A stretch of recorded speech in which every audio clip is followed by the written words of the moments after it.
अगर मैं आपसे पूछूं कि जीवन का मूल्य क्या है, कितना मूल्य है, एक जीवन के लिए कितने पैसे देने पड़ सकते हैं, आप सोचेंगे कि बड़ा अजीब सा प्रश्न है।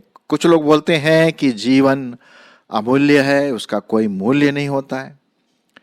और जब हम सब दृष्टिकोण से देखते हैं तो सच में बिल्कुल सही बात यह है कि जीवन अनमोल है, अमूल्य है, उसका कोई मतलब मूल्य हम नहीं रख सकते हैं। आपका जीवन, मेरा जीवन, अब लीजिए ना, कोरोना के समय में लोग तड़फ रहे थे अस्पताल में और उन्हें ऑक्सीजन टैंक की जरूरत बहुत पड़ रही थी, और ये काला बाजारी में लोग बहुत ब्लैक मार्केट में बेच रहे थे। वो बोल रहे थे, भाई आप कुछ भी पैसा ले लो लेकिन हमें ऑक्सीजन टैंक दो ताकि हमारा पेशेंट जीवित रहे। और कईयों ने लाखों रुपए दिए है सिर्फ ऑक्सीजन के लिए। मैंने अभी अभी 2-3 दिन पहले बीबीसी जो समाचार है हिंदी में, उसको मैंने देखा और वहाँ पर बड़ा एक चौंकाने वाली बात मेरे सामने आई, और वो मैं आपके सामने आज रखना मांगता हूँ और परमेश्वर के वचन के आधार पर उसका विश्लेषण भी करूँगा। बीबीसी न्यूज़ के अनुसार ये बताया गया कि कंवर जंगरा करके एक बच्चा है जो शायद 2-3 साल का होगा, और उसको एक बीमारी लगी है। उस बीमारी का नाम शॉर्ट में है SMA। इसका मतलब है कि उसको एक ऐसी बीमारी लगी है, बीमारी मतलब बचपन से ही है, जिसमें उसकी मांसपेशियां काम नहीं करती हैं और वो धीरे धीरे कमज़ोर होता जा रहा है। और यदि जल्दी से इलाज नहीं किया गया इस बच्चे का तो वो मर भी सकता है। अब ये तो बड़ी दुखद वाली बात है, विशेष करके माँ बाप के लिए तो बहुत ही दुखद वाली बात है। अब इस जिंदगी का मूल्य क्या है? एक छोटी सी जिंदगी है ना, उसको आप देख सकते हैं, कई न्यूज़ में भी आया है, आप देख सकते हैं। नाम है कंवर जंगरा, जो दिल्ली के एरिया में कहीं रहते हैं। इनके माँ बाप अपने इस बच्चे के साथ। बहुत दुख लगा जब मैंने उस बच्चे को देखा। चित्र में दिखाया गया कि बच्चा इधर उधर देख रहा है, खेल रहा है, शायद उसको पता नहीं कि उसके साथ क्या हो रहा है, लेकिन माँ बाप और सगे संबंधी तो जरूर परेशान हैं, बहुत परेशान थे। कोई भी क्यों ना होगा, बहुत परेशान होगा। और उसका उपचार करने के लिए मेरे कानों में विश्वास नहीं हुआ, मेरी आंखों में विश्वास नहीं हुआ, लेकिन उसका उपचार करने का जो एक इंजेक्शन उसका मूल्य मालूम कितना है? 17.5 करोड़ रुपये। जी हाँ, आपने ठीक सुना। और इसीलिए मैंने यहाँ पर एक प्रकार का इंजेक्शन के रूप में आपको एक चित्र दिखाया कि इस प्रकार का एक इंजेक्शन अगर उस बच्चे को लग जाता है तो उसका जीवन और सुधर सकता है। जीवन का मूल्य 17.5 करोड़ रुपया एक इंजेक्शन का। अब ये माँ बाप कहाँ से लाएंगे बेचारे, कितना करेंगे? तो ये बड़े सोचने वाली बात है कि क्या जीवन का मूल्य इतना हो गया है कि मेडिकल साइंस ने इतना अभी तक तरक्की नहीं की कि इस प्रकार की बीमारी को बचा सके। है लेकिन बहुत महंगा है। एक गरीब व्यक्ति, मिडिल क्लास का व्यक्ति कितना दे पाएगा? आप ही सोचिए, 17.5 करोड़ रुपये एक इंजेक्शन का, और उसके अलावा और भी कई खर्चे होंगे। तो कहने का मतलब है जीवन का क्या मूल्य है? 17.5 या करोड़ों करोड़ों करोड़ों करोड़ों रुपया हम कह नहीं सकते। और यही जिंदगी परमेश्वर ने हम सबों को दिया है। और मेरा ये कहने का मतलब है कि इस सैड न्यूज, एक प्रकार का दुख वाला समाचार है, वो ये है कि परमेश्वर ने आपको और मुझको बहुत ही हेल्दी रूप से बनाया। क्या आप अपने जीवन के लिए परमेश्वर को धन्यवाद देते हैं? जब उसने आपको और मुझको अपने स्वरूप में सृजा, और लिखा हुआ है परमेश्वर के वचन में, जो मैं आपके सामने पढ़ना मांगता हूं कि परमेश्वर कितना महान है। भजन संहिता उसका 139 के कुछ पदों को मैं आपके सामने रखूंगा, ठीक है। भजन संहिता 139। माँ के घर में जब वो बच्चा रहता है, जब ये बच्चा होगा जिसका नाम कंवर, जो मैंने अभी आपको बताया, क्या है, कंवर झंगरा, वो अपने माँ के घर में होगा, था। और इसका रचयिता कौन है भाई? इसका रचयिता तो परमेश्वर है। और यहां पर लिखा है कि परमेश्वर साधारणतः हम सबों के साथ, उसकी जो सीमाएं हैं हमारी सीमाओं से बिल्कुल अलग है, उसके जो विचार है हमारे विचारों से बिल्कुल अलग है। और वो 9 महीने माँ के घर में बच्चा रहता है और वहीं पर उसकी ग्रोथ, उसकी बढ़ोतरी शारीरिक रूप से, मानसिक रूप से वो बढ़ता रहता है। जी हाँ, और 9 महीने के बाद वो इस दुनिया में आता है। क्या आप धन्यवादी हैं अपने जीवन के लिए कि परमेश्वर ने आपको आंख दिया, नाक दिया, कान दिया, मुंह दिया, जीवन दिया, चलने के लिए पैर दिया, हृदय दिया, मन दिया, माइंड दिया, सब स्वस्थ है? अब इस बच्चे के माँ बाप से अगर हम पूछें तो सच में वो रो पड़ेंगे, है ना। चलिए मैं आपके लिए पढ़ देता हूं भजन संहिता 139 और उसका 13 पद से। मेरे मन का स्वामी तो तू है, तू का मतलब परमेश्वर है। तूने मुझे माता के गर्भ में रचा, मैं तेरा धन्यवाद करूंगा, इसलिए कि मैं भयानक और अद्भुत रीति से रचा गया हूं। तेरे काम तो आश्चर्य के हैं और मैं इसे भली भांति जानता हूं। जब मैं गुप्त में बनाया जाता और पृथ्वी के नीचे स्थानों में रचा जाता था, तब मेरी हड्डियां तुझसे छिपी न थीं। तेरी आंखों ने मेरे बेडौल तत्व को देखा और मेरे सब अंग जो दिन दिन बनते जाते थे, वे रचे जाने से पहले तेरी पुस्तक में लिखे गए थे। और मेरे लिए तो हे ईश्वर, तेरे विचार क्या ही बहुमूल्य है, उनकी संख्या का जोड़ कैसा बड़ा है। यदि मैं उनको गिनता तो वे बालू के किनकों से भी कहीं अधिक ठहरते। जब मैं जाग उठता तब भी तेरे संग रहता हूं। हे ईश्वर, निश्चय तू दुष्ट को घात करेगा। और इस प्रकार से लिखा हुआ है, क्योंकि तेरी चर्चा चतुराई से करते हैं, तेरे द्रोही तेरा नाम झूठी बातों पर लेते हैं। तो हम यहां पर देखते हैं कि किस प्रकार से परमेश्वर अजीब रीति से और बहुत ही आशीषमय रूप से हमारे शरीर को बनाता है। अब प्रश्न ये उठता है, भाई इस बच्चे के लिए जिसका नाम कंवर झांगड़ा है, उसके साथ ऐसा क्यों? हम नहीं जानते। ये एक ऐसा रेयरेस्ट ऑफ रेयर केस है, मतलब एक ऐसा जो कि 1 लाखों में एक ऐसा कभी हो सकता है। कुछ जेनेटिक प्रॉब्लम हो सकता है, कुछ माँ बाप के अपने शारीरिक जो भी चीज़ें हैं उसमें कुछ आ सकता है परेशानी, और उसकी वजह से ये बच्चा इस प्रकार से, जिसकी मांसपेशियां और पूरा जो उसका तंत्र है वो धीरे धीरे खत्म हो रहा है और वो नॉर्मल नहीं हो पाएगा अगर उसको 7.5 करोड़ रुपए का इंजेक्शन ना दिया जाए तो। एक इंजेक्शन, देखिए साहब, कोशिश तो वो कर रहे हैं। मेरी आशा है कि उनको कोई ना कोई इस प्रकार से सपोर्ट करने वाला मिलेगा। लेकिन हमारा आत्मिक लेसन हम क्या देखते हैं कि जीवन का मूल्य हमारे लिए क्या है। परमेश्वर की दृष्टि में जीवन का मूल्य एक अनमोल है, अमूल्य है, उसको हम खरीद नहीं सकते हैं, कतई नहीं। क्योंकि हमारा जीवन, हमारा शरीर, हमारा सब पूरा व्यक्तित्व उस परमेश्वर के हाथ में है।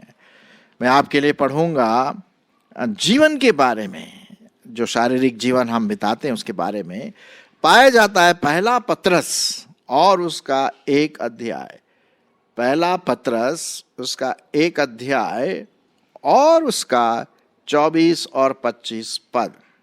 क्या लिखा हुआ है? क्योंकि हर एक प्राणी घास के समान है और उसकी सारी शोभा घास के फूल के समान है।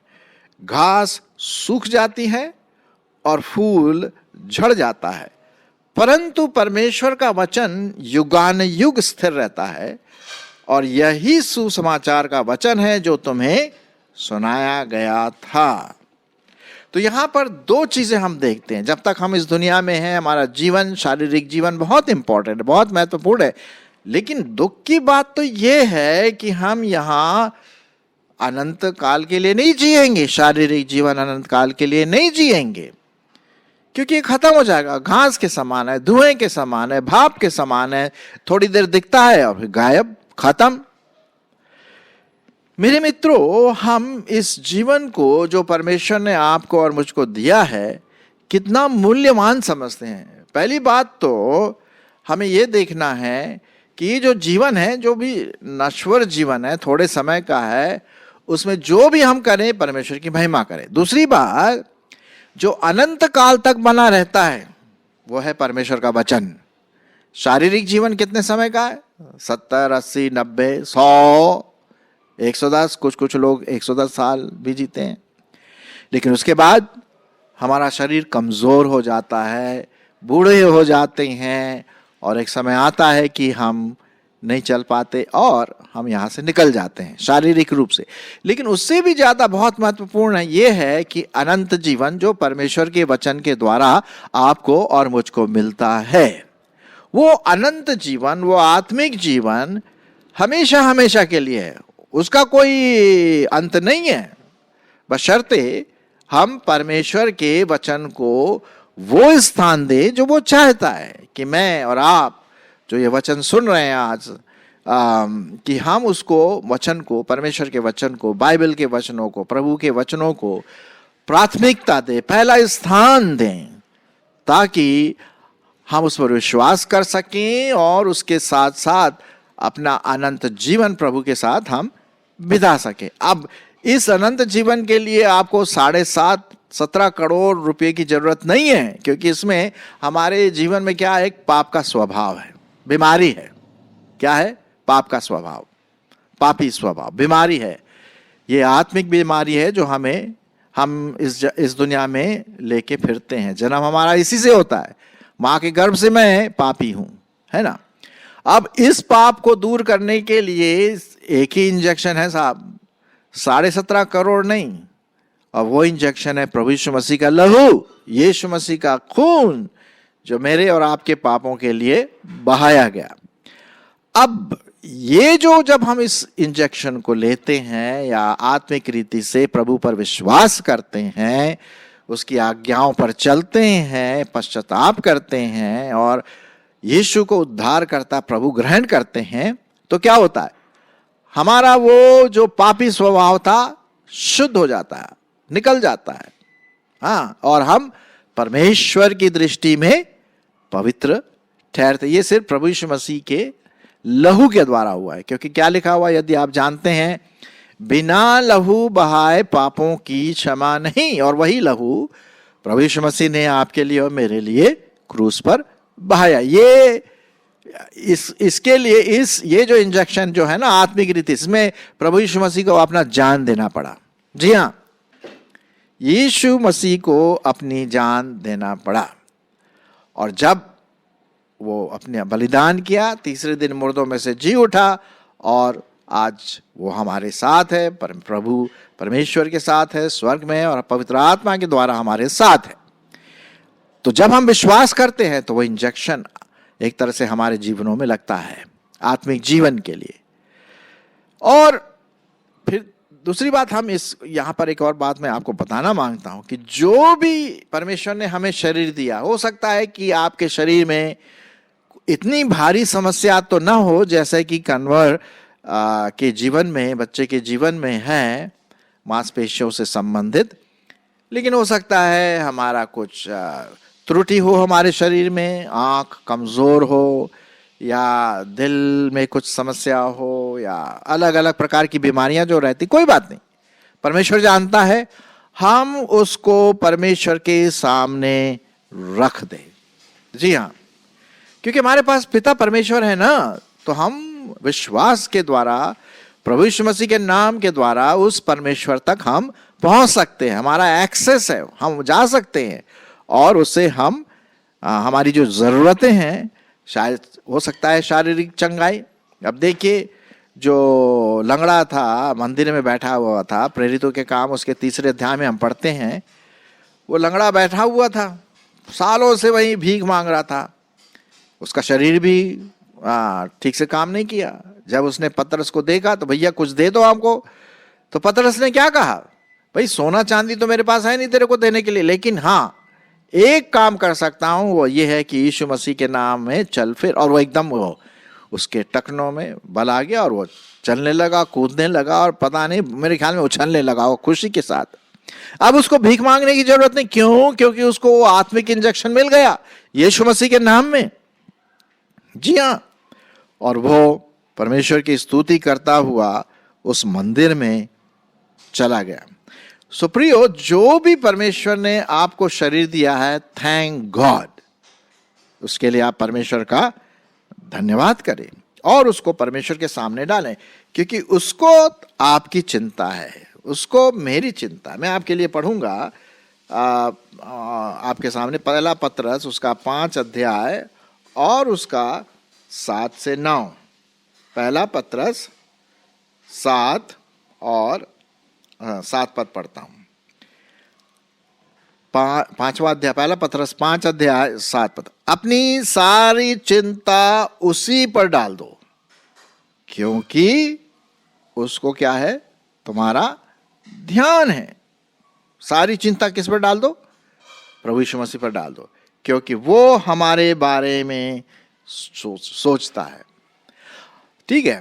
तीसरी बात, मैं एक और बात बताना मांगता हूं कि जो भी शरीर परमेश्वर ने, जो भी शरीर या जीवन परमेश्वर ने हमें दिया, इस शरीर में क्या हम इस शरीर के द्वारा, इस देह के द्वारा परमेश्वर की स्तुति और महिमा करते हैं, धन्यवाद देते हैं इस जीवन के लिए? कभी कभी हम इन बातों को बहुत हल्के रूप में देखते हैं ना, अरे हाँ ठीक है भाई, लेकिन आपको पता, हेल्थ के लिए, गुड हेल्थ के लिए कितने लोग करोड़ों रुपया खर्च करते हैं, करोड़ों रुपया, और फिर भी उनके साथ समस्याएं रहती हैं। आपके पास, मेरे पास वैद्य है, डॉक्टरों का डॉक्टर, राजाओं का राजा, प्रभुओं का प्रभु, आमीन, हालेलुया। वो हमारी चिंता करता है और धन्यवाद दे हमारे जीवनों के लिए। अगर कोई कमी नहीं है हमारे जीवनों में, प्रेज द लॉर्ड। और यदि कमी है तो हम उसको प्रभु के सामने रखें, जी हाँ, ताकि वो हमारी चिंता करे और उसको दूर करने में हमारी सहायता करे। तो ये आज मैं आपके सामने रखना मांगता हूं। परमेश्वर का जो वचन का इंजेक्शन है, फ्री में है। ये जो इंजेक्शन 17.5 करोड़ रुपया जो एक इंजेक्शन का दाम है उस बच्चे के लिए, बहुत पैसा है। लेकिन जो मसीही हैं, विश्वासी, उनके लिए भैया मुफ्त में परमेश्वर आपसे प्यार करता है, ये मुफ्त में है। यदि कोई समस्या है उसके पास आओ, समस्या नहीं है धन्यवादित हो। जो भी अगर दवाई वगैरह लेना है लेते रहिए, लेकिन उस पर परमेश्वर क्या देगा? आशीष देगा, ताकि आप उस दवाई पर आशीषित हो करके आप ठीक तरह से, अच्छी तरह से चंगाई के रूप में बन सके और प्रभु की स्तुति और महिमा कर सके।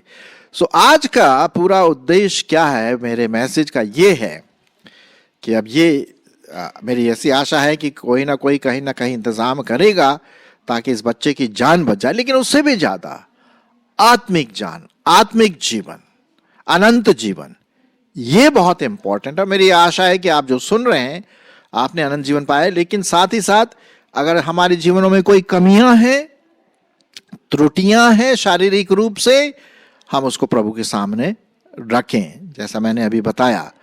और तीसरी बात यह है कि हम अपने जीवन के द्वारा परमेश्वर की महिमा करें, दूसरों को उसका वचन सुनाएं, ताकि दूसरे भी इस आत्मिक इंजेक्शन को पाकर के, जो फ्री में है, मुफ्त में अवेलेबल है, दूसरों को हम सुना सके कि दूसरे भी इससे फायदा उठा सके। सो परमेश्वर आपकी और मेरी इसमें अगुवाई करे कि हम जीवन के मूल्य को, इस जीवन के मूल्य को और अनंत जीवन के मूल्य को सही रूप से समझ सके।